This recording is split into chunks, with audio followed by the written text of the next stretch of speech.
And now, from beyond our dimension, this is the JeffMara podcast. Here's Jeff. My guest is Kimberly Meredith, world-renowned celebrity medical intuitive mediumship healer. Following an accident which resulted in 2 NDEs, she received miraculous healing gifts from the Holy Spirit, and her abilities have been scientifically validated by numerous research institutes. Kimberly, welcome back. It's great to have you again. Thank you for having me, Jeff. Glad to be here. Kimberly, the last time we were here, we only talked about one of your NDEs. So can you reveal to us the other one? Yes. The other one was quite a intense event. I had recently come home from the first NDE from the hospital, and I was probably, about 95 pounds, struggling to recuperate from it. And I had an 80-pound American Bulldog, and my nurse that was taking care of me was running late to come over and help me, and he needed to go out for a walk.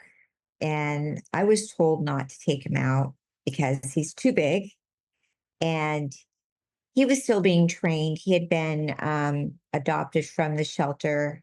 He was an American Bulldog, and he was a bit on the aggressive side, but he was being trained. And when I went to take him out, just a few steps out my front door, a gardener came by, and the gardener thought he was going to come towards him. He had a blower. He was sweeping, out the front. And I had him, on a leash. And the gardener took the blower and put it in front of his face, and Rocky lunged towards him. And when Rocky lunged towards the gardener thought he was coming at him, but Rocky was just not aggressively lunging, but he was trying to protect me. And the gardener took the blower and pushed it towards Rocky even more. And when he pushed it towards Rocky's face, Rocky threw himself towards the gardener and threw me into the street about 70 feet. And I landed on the back of my head, and my skull cracked. And I remember when I threw back into the street, it was such a hard hit. It felt like a cold swoosh going through my body. And I immediately just kind of went, I looked up, and I felt this big light coming through my body and going through my feet right away, and a ball of light flushing down into my chest. And I remember it was like this loud noise at once, like this whoosh kind of going, and a brightness going through my eyes. And it was very loud at the same time, and a lot of like bright angels, orbs around me too. And at the same time, I felt a thump on my body, and like the licking around my face. And what happened was that Rocky, my neighbor, came running out, and there were cars coming towards me. She said he ran towards the gardener, but he ran back towards me, and he laid his body over my body to protect me. There were many ongoing cars that could have killed me, and he laid over my body to protect me. I was seeing a duality going on of all of these orbs around me, and at the same time, I was witnessing a very dark energy, a multiple duality happening to me. I kept feeling this energy of a very dark energy going on. It was like, I'm getting chills right now talking about it, because I remember the darkness of a very evil energy happening to me. It was like an evilness of darkness pulling me, and then a very angelic realm happening at the same time. I wasn't understanding what was happening, but it was going back and forth. The angels and a very dark energy. The angels and a very dark energy happening. At the same time, I was feeling Rocky licking me and his body on top of me and the coolness of the back of my head going on. They called the ambulance to come get me, and I went to the hospital. And I woke up, I was in the hospital again. Rocky never left me. He laid himself on my body until they got there. But the duality of this going on was profound. And the interesting thing is that Rocky was supposed to, before this happened, backtracking, he was a fighter dog. He was abused. He was 3 years old. His teeth had been grinded down. He was a bait dog. Bait dogs are dogs that they make to fight. And when I had originally gone down to get him, I was going to not get him. I was going to get a small little dog. And when I had gone in to get him from the shelter, backtracking 3 months before this near-death experience, they did not tell me all of this story. They told me he was not a fighter dog. They told me he was a good dog, but I had noticed that his teeth had been grinded and some of these things were going on. But they said, oh, he came from a bad family, but he was okay. He was actually not okay. He had been abused. Well, I saved Rocky, and Rocky saved my life, because if he had not laid his body over my body, would have been completely killed, because there were too many cars passing on the street that day. Also, after I came home from the hospital the second time, I had been diagnosed with a subdermal hematoma concussion the second time. Then, shortly after that, my eyes were blinking, fully blinking, opened up to a full-blown awakening.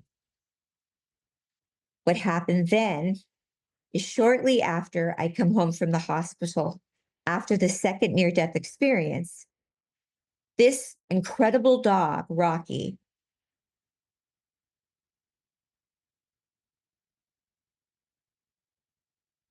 was communicating with me. He was now sitting on the couch and having unusual behavior. He was calmer. He was going out for his walks, not lunging, acting differently. My girlfriend, who was an RN, was saying that he was more gentle and calm. He was laying on my lap as I was recovering with a collar around my neck. They were taking fluid out of my back of my head, doing different types of procedures, because now I was really in critical shape after the second near-death experience. And he was acting very peculiar after this near-death experience. Very gentle, very calm. About a month later, I walked into the bedroom and he was laying on the floor and he had passed away.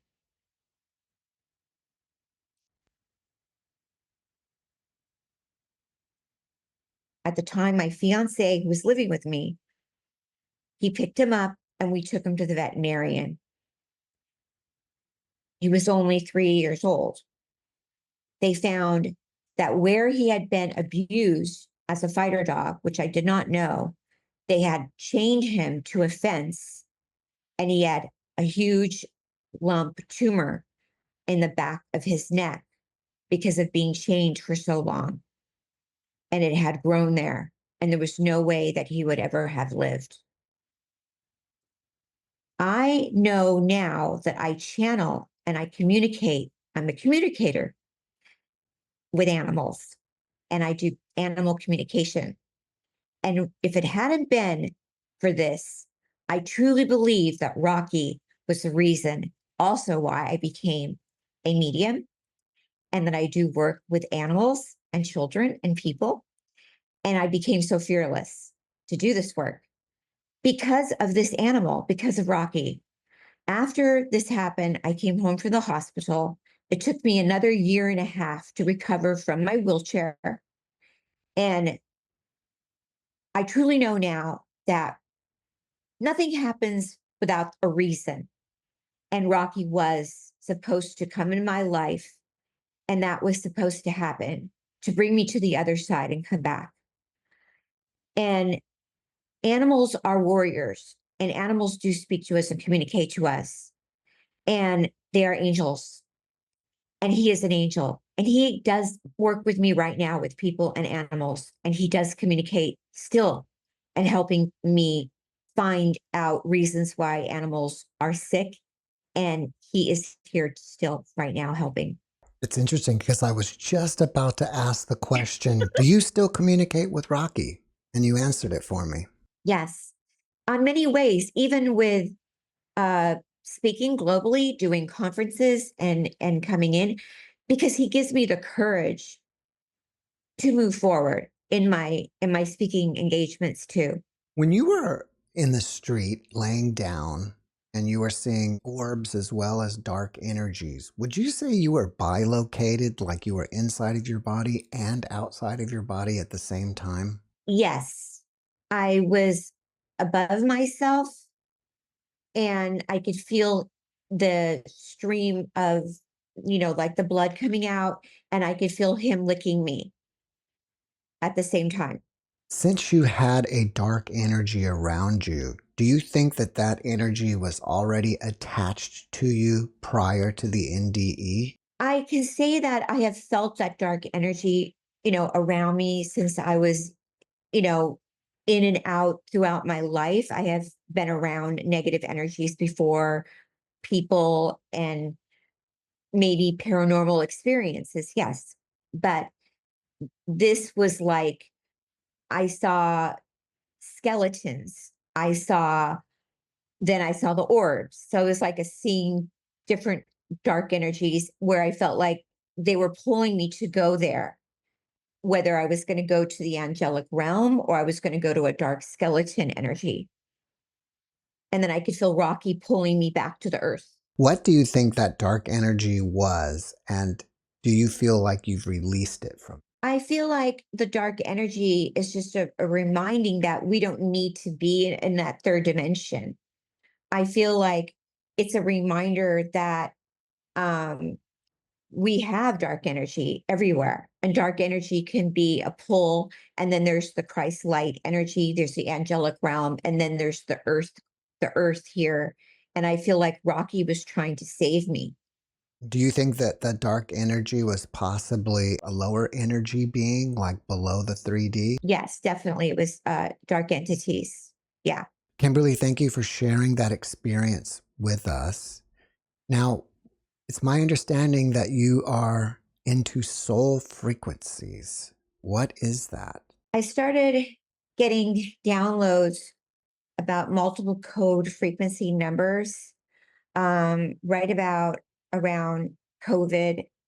I started seeing the infinity number 8 around people's crown chakras. And I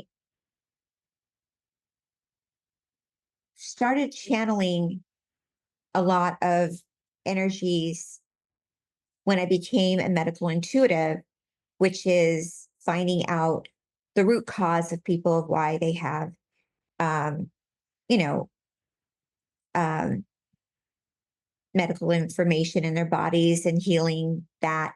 But then all of a sudden, I started seeing numbers and frequencies from the Elohim God energies. So everybody has a soul frequency number. You come in the world with a frequency number, a lot like Greg Braden talked about. But these soul frequency numbers are very interesting because every number, every person comes in with a life path of numbers, and every number has a story to it. the interesting thing is that when I was young, my mother passed away. And when my mother passed away, there was a little bit of an argument about what would go on her tombstone. And I was born with paranormal abilities, and I was born a medium and a psychic. Even when I was young, my eyes were blinking and getting downloads. And my father's side was Jewish, my mother's side was Catholic. And there was an argument about what was going to go on the tombstone. And I said, at a young age, I said, my mom is going to come back. I want to put the 8 on the tombstone. And my grandmother said, no, no, no. What does that mean? I said, it means she's going to come back. It's the infinity sign sideways, the 8. And I got my own way. So the 8 is on her tombstone. Now, the 8 is the sign of the infinity, means we are transcending and reincarnating and coming back, the 8. Well, lo and behold, to my surprise, I have channeled thousands and thousands and thousands of people's conditions, emotional, physical, mental, emotional needs in the last 9 years. But never did I think in a million years, when I was in rooms of people doing readings, that the 8, the infinity sign of 8, would show up over multiple people's heads 2.5 years ago. That my mother, of all things, would come through and I'd see the 8 over multiple people's heads. And I thought, what's going on here? Why am I seeing 8s over people's heads? And then I got chills through my body. That was on her tombstone, the 8, the infinity sign. So I said to a woman in this big, huge group, I was doing reading, I said, did your mother pass away? She goes, yes, the 8. I said, I heard in my ear, is her name Mary? I heard Mary whisper. She goes, yes. I said, that's my mom coming back the way I knew when I was little. My mom comes in and says, so then the 8, when I see someone, means their family's back. So then the 8 starts telling me that they're communicating from the other side. The 8 means they're reincarnating back to talk to the person. That's when it starts. The soulmate 8 is when they want to talk to you about family member coming back with the 8. Then the frequency starts talking to them multiple numbers. So then a person will get a 5, a 4, 333, 4s, 7s. They start talking about all these soul frequencies. Your job has a frequency. The wife has a frequency number. The 9 has a frequency. The 10 has a frequency. So then I start doing, they went from the 8, they'll tell me about your child. So say you get a 4, an 8, a 7, a 9. Every number has a outcome of your life. They went from first the 8. So they'll tell me the mother's name. They'll tell me what the mother wants to tell you. Then the Elohim will come in, God, Holy One, and they'll give me the next path of numbers. All the way up to 2034. I want to dig a little bit deeper into these soul frequencies. You said that people come with a soul frequency already established. Your first 4 numbers. How is that established? From God, the Holy Spirit. It's kind of like, in a way, like you're being born on a certain time and a certain date, and so that kind of gives you your astrological sign. Is it similar? It's not astrological, it's destined. It's destined. So like the first 3 numbers is your destined energy frequency number. So someone could be born as a 5, which means you're very creative. The next number could be another 5, meaning you're really good at business. The next number could be a 7. You're really a spiritual leader. The next number could be maybe a negative number. You have problems with maybe an imbalance going on in your emotional needs. Maybe you don't have any imbalance. Maybe you're a 9. You're really thrive on spiritual community. Maybe you have a 10 in your chart, meaning you were born to come in this world on a serious mission. And maybe your chart has, they're blinking in a bunch of 4s, meaning you're always from the heart. You're very big in your spiritual loving kindness. And some of these readings that I do with people are absolutely spot on. And I do them with couples. And sometimes people are forcing their relationships and not working. They're butting heads, and it's not their fault. They're just in different dimensions and time and space. And also, a lot of friction are going on because their timeline and their frequencies are just not working out. How would they resolve something like that? Usually they part. They can't because their frequencies are not matching. It's not their fault. Yeah. And they may have double 8s, meaning they're soulmates, but they're friend soulmates. I will know that in 3.5 minutes. Well, that And they may be friend soulmates, real quick. They may have double 8s, which means they're friend soulmates and also lover soulmates. And maybe they're just friend soulmates. that must put you in a very awkward situation. How do you handle that? Not bad, because a lot of times when people come on for the reading, they don't tell me anything. I'll just do both of their frequency numbers to my blinking. They'll be like, "Oh my God, that's exactly correct. I don't have any feeling like that," you know. Or sometimes, and I also do children. I also do their whole thing. It's very interesting, these soul frequency readings. I didn't choose to do soul frequency readings. Like I said, my mother crossed at a young age. She had, unfortunately, a hard life and she had to leave young. And I knew that as a child. And that's why I knew young, the 8 is on her graveside.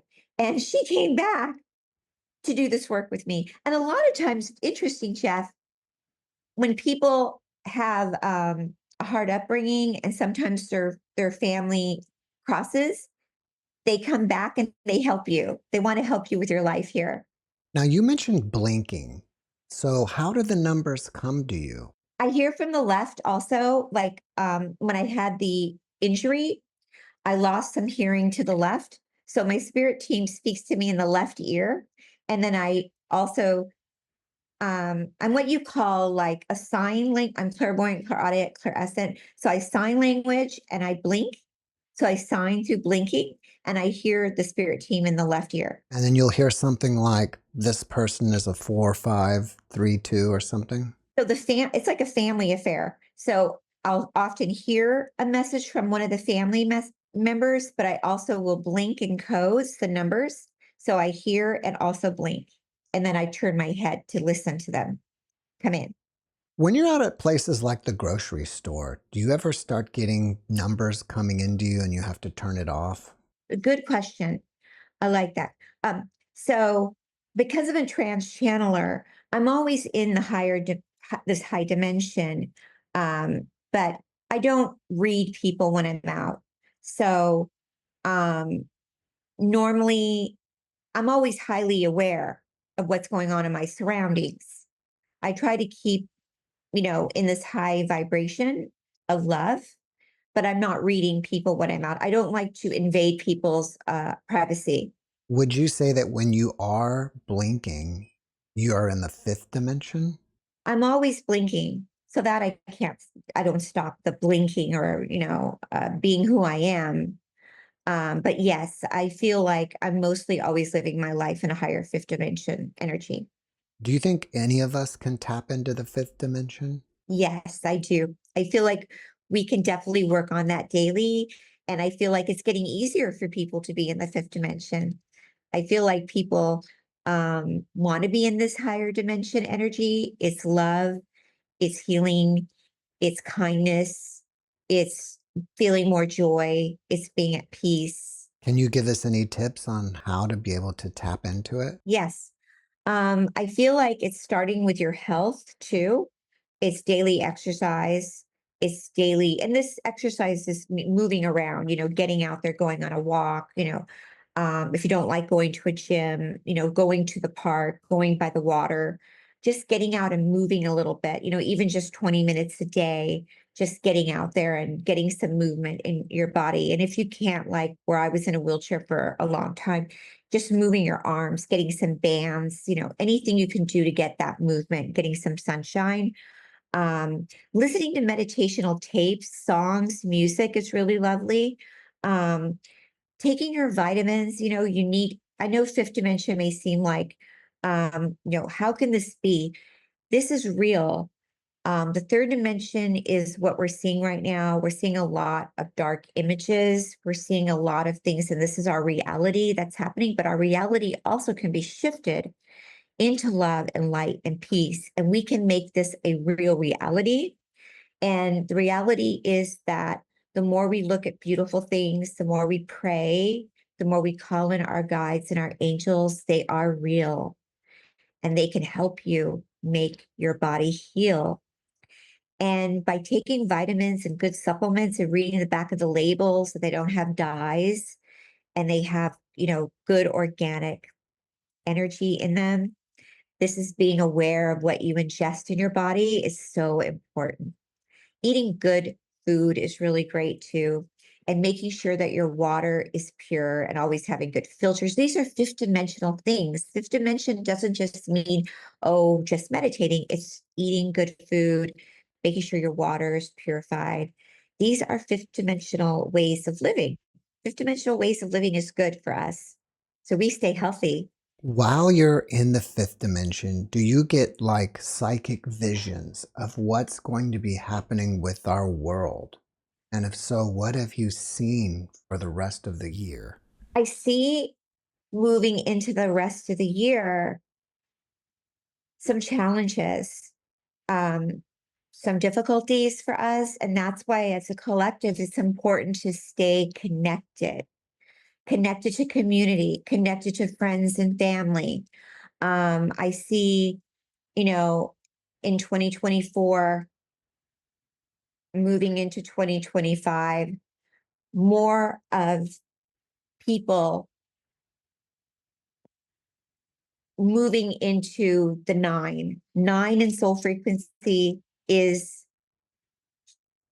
community and calling in people that have a positive impact, positive thoughts, positive energy, not fear, love.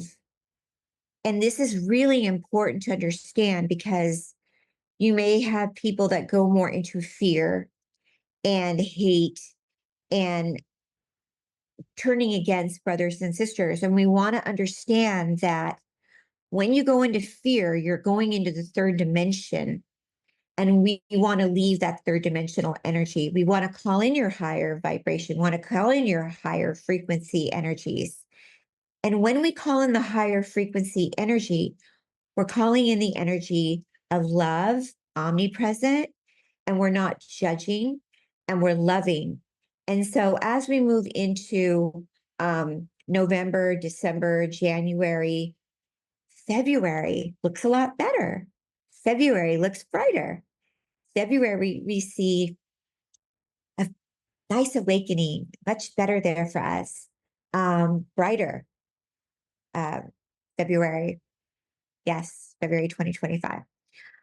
But we go through these next few months, there might be a few challenges here for us. So we need to stay together, stick together. That's where I see the nine. And the nine from the Elohim, from God, is saying supporting each other, loving each other. Are our soul frequencies set in stone, or can we change them somehow? Yes.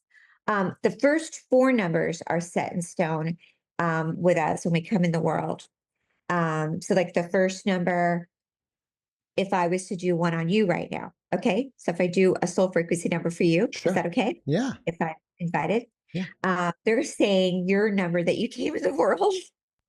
Uh-oh. Okay. They're giving me two numbers for you.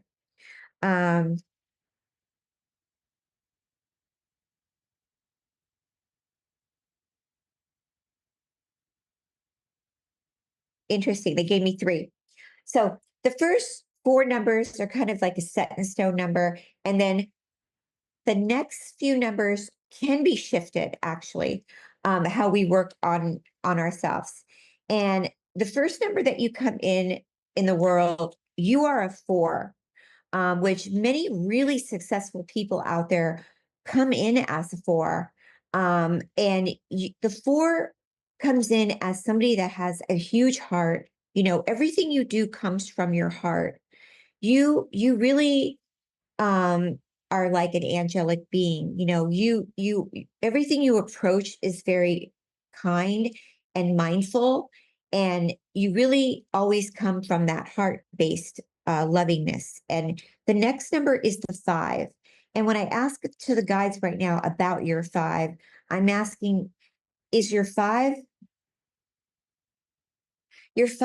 is you're super creative, and you see everything in a real creative mind, and also super spiritual. And you've been blessed by the Holy Spirit with your spirituality, and you're really super conscious too. You have like you've really been gifted with your gifts, with your spirituality, and you have like a big mission here too on this earth.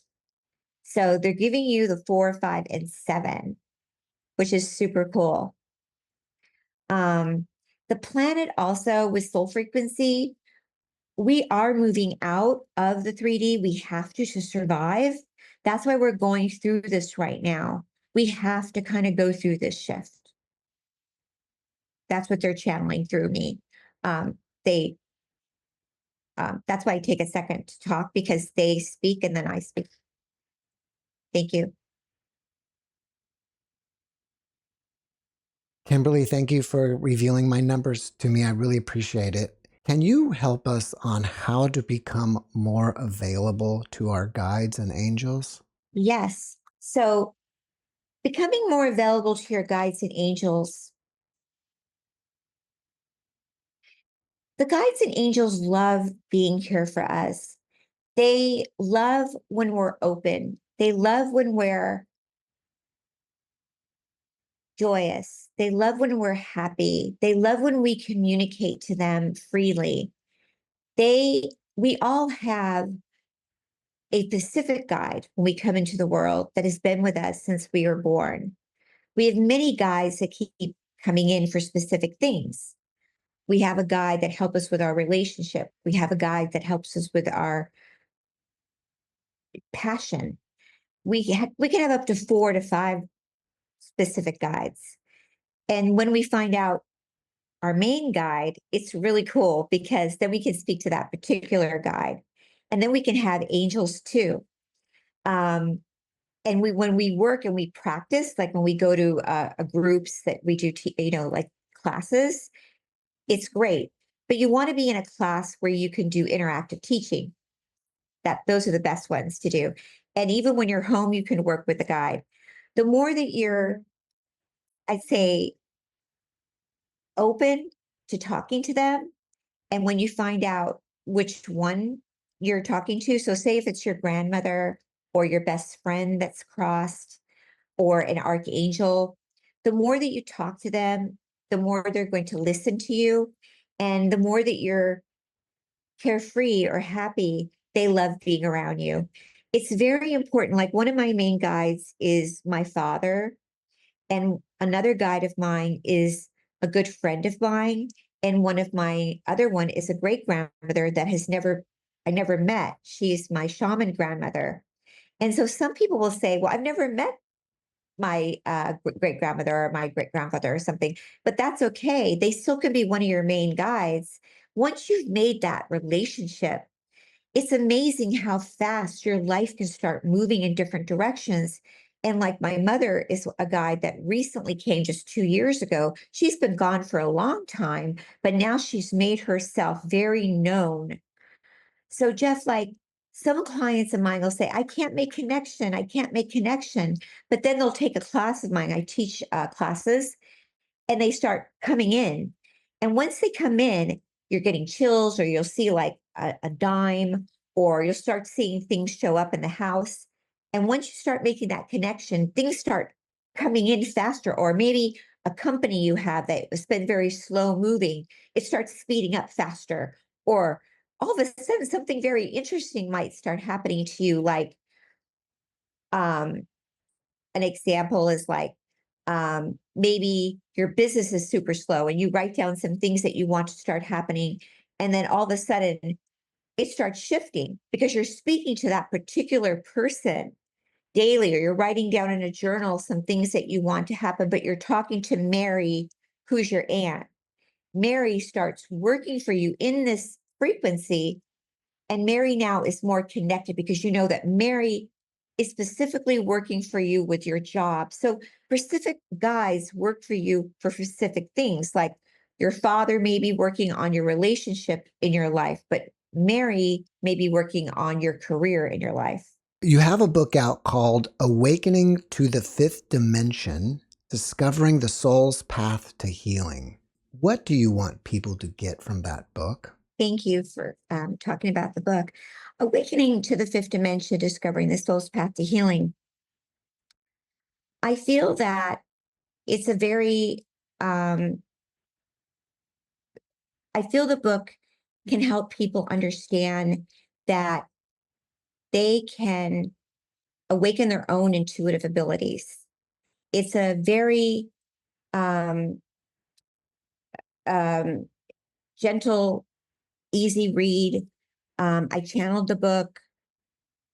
Each chapter has exercises. It has nutritional tips. It has meditation and affirmation prayers. It's also on audio for people that like to listen. You'll listen to my voice though for 6 hours. But it actually has a lot of different ways to help you understand that raising your consciousness can be fun.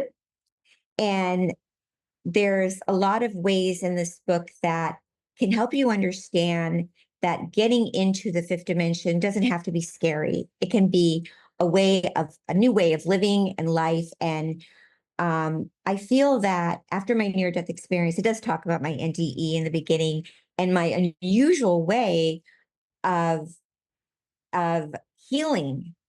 And my healing was through hands-on healing. I also used a cold laser machine, which I do cold laser. I really love cold laser.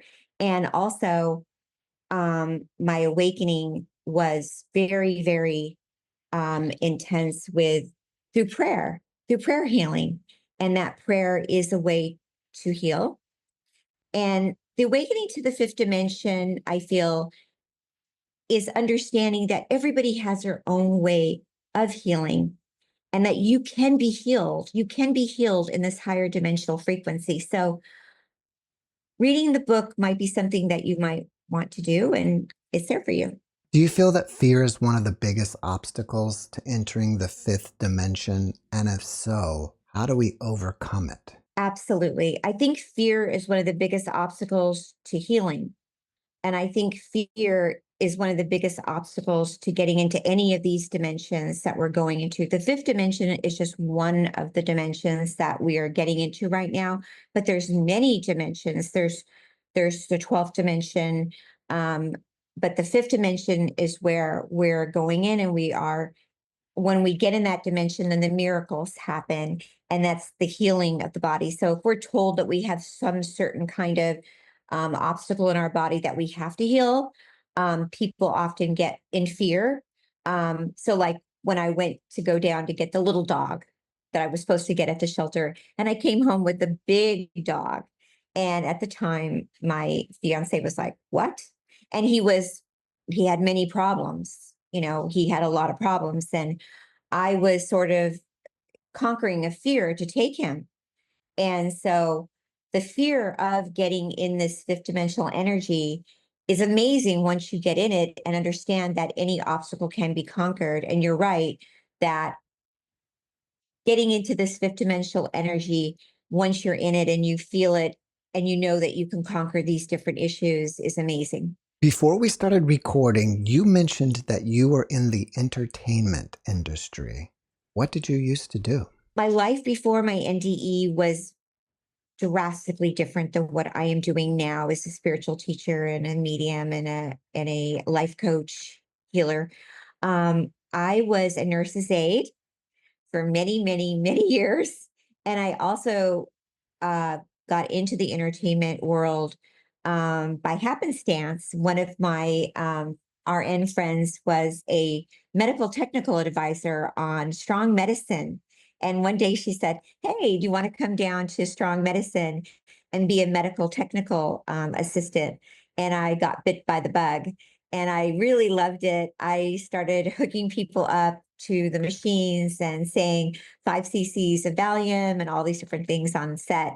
And they really liked me on there. And from one show went to hundreds and hundreds of shows on Scrubs to Brothers and Sisters to, my God, Grey's Anatomy to movies to so many shows. I got written up in Emmy magazine to being on set directing to being a actress on shows to just many shows.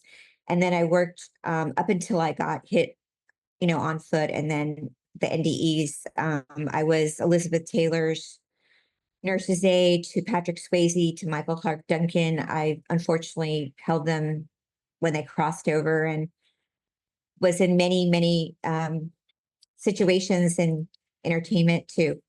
Sounds like you were a death doula in some sort of way. Yeah, Did you see any angels or anything during times of people crossing over? I did. I held Elizabeth Taylor in my arms the night she passed, and I saw her cross. That's amazing. Did you see like her spirit leave her body and go through a portal or something? I did. She looked in my eyes right when she passed, and I said, "I love you," and she said, "I love you." It's beautiful. Can you determine your own frequency numbers? And I do right. can anybody Yeah, do it for themselves? I haven't taught people how to do soul frequency because I'm learning them myself right now and writing the book right now. Well, what else are you working on that you want people to know about? Thank you. I have a life coaching program right now that I'm really, really excited about. I love being a mentor. I love coaching and I love seeing people succeed in the transition that people are going through right now. People are transitioning out of one career, they're moving into new careers right now. So I love the coaching program I have right now that's on my website. I love formulating my new book that I'm doing. And that's just something I'm really enjoying doing at the moment right now. And the soul frequency is something that's super important to me. After watching this podcast, people may want to reach out to you and ask you questions. Are you open to that? And if so, how do they contact you? I love helping people in any way I can. They can reach me at thehealingtrilogy.com. Are you still putting up content on your YouTube channel? I am. I do put podcasts up there. Yes, I do put content up there. Thank you. And what's it called again? Kimberly Meredith channels the Holy Spirit. Kimberly, before we finish up, can you leave us with one last positive message? I just want to say that I know we're going through some historical, painful times, and I believe that we can get through them through really understanding that we can stay together and love each other and hold space for each other. And by doing our daily meditation and prayer and knowing that we all deserve to have a good life and miracle. And I know that we can do this together. Kimberly, thank you for your message, and thanks for being my guest again. Thank you so much. You're amazing. And so are you. Thanks for watching the JeffMara podcast. I really appreciate you. Another way to show support is through YouTube memberships. And if you do, there are loyalty badges and other perks depending on your level of membership. All you need to do is click the join button underneath the video to find out more. Thank you for your support.